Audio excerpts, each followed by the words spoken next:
Welcome to today's deep dive. So picture this, right? You're crawling along the federal highway. It is completely bumper to bumper. And suddenly, like out of nowhere, a Myvi just swerves right into your lane without signaling. Oh man, missing your fender by like an inch. Exactly. Or, maybe you're just at work and a coworker drops this totally uncalled for passive-aggressive comment.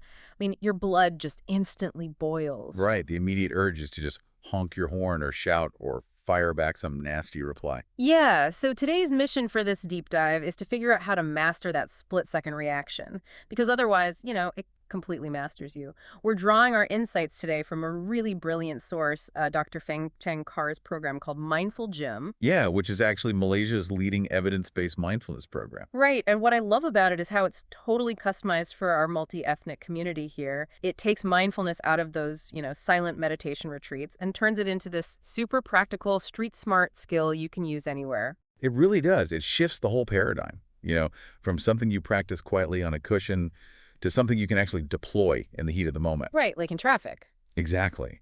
And the entire approach really hinges on this powerful observation from the psychiatrist Viktor Frankl. He realized that between a stimulus, like that rogue driver, and your response, there is a space. A space. Yeah, a space. And in that tiny fractional pause lies your freedom to choose who you want to be, rather than just reacting blindly. Okay, wait, I gotta play devil's advocate here for a second. Frankl makes it sound very poetic and all, but let's be real. Sure. When someone nearly clips my car at 60 kilometers an hour, that space feels absolutely non-existent. I mean, my brain is just flooded with instant rage. It is pure reflex. Oh, absolutely.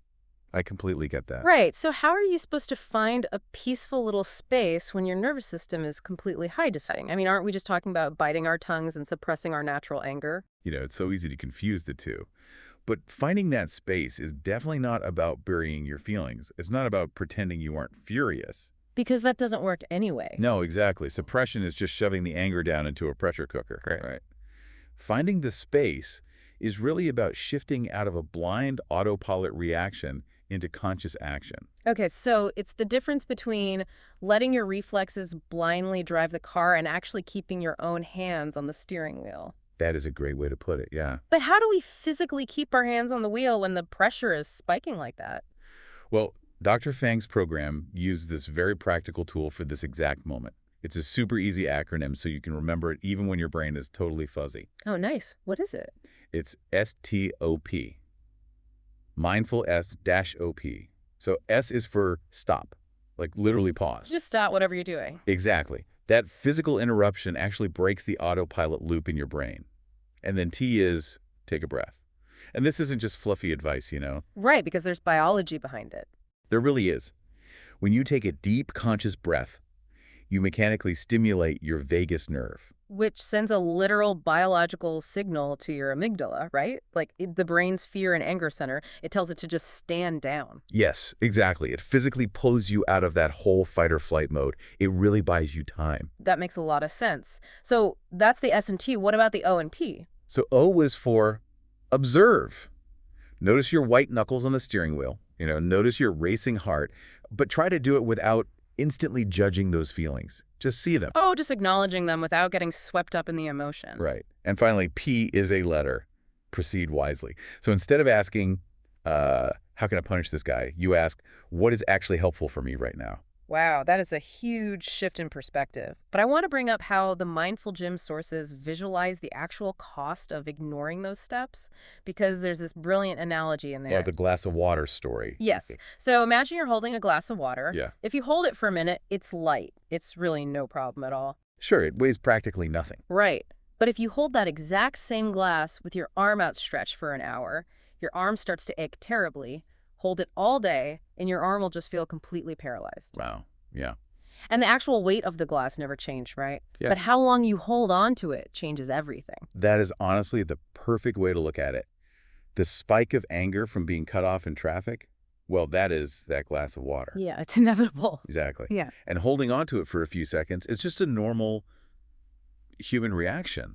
But if you keep replaying that incident in your head all the way to the office, you're basically holding the glass for hours. And the longer you carry it, the heavier that stress becomes on your mind and your body. So mindful stop-st is basically just your mechanism to purposefully put the glass down. Exactly. Put the glass down. So tying this all together for our daily grind, the core takeaway here is that our ultimate freedom really does live in that tiny pause between what happens to us and how we choose to react. Yes, that's the first key message. And the second is that using the mindful study technique physically and mentally pulls us out of that exhausting autopilot loop. Right. And the third message is just that we don't have to carry that heavy glass of anger around all day. We can consciously choose to set it down. Absolutely. So the challenge for you out there today is pretty simple. The very next time someone tests your patience, whether it's a rude remark or a sudden traffic jam, just run through those 4 steps before you react. Stop. Take a breath. Observe. Proceed wisely. Exactly. Just try putting the glass down once. I love that. And I'll leave you with this final thought to mull over. We've talked a lot about how that tiny 1-second pause can save your sanity in traffic. But imagine applying that exact same 1-second pause before responding to a frustrated spouse or maybe a stressed out child. Oh, that changes everything. It really does. If you can train your brain to find peace on the federal highway, imagine what that same fraction of a second could do for the most important relationships in your life.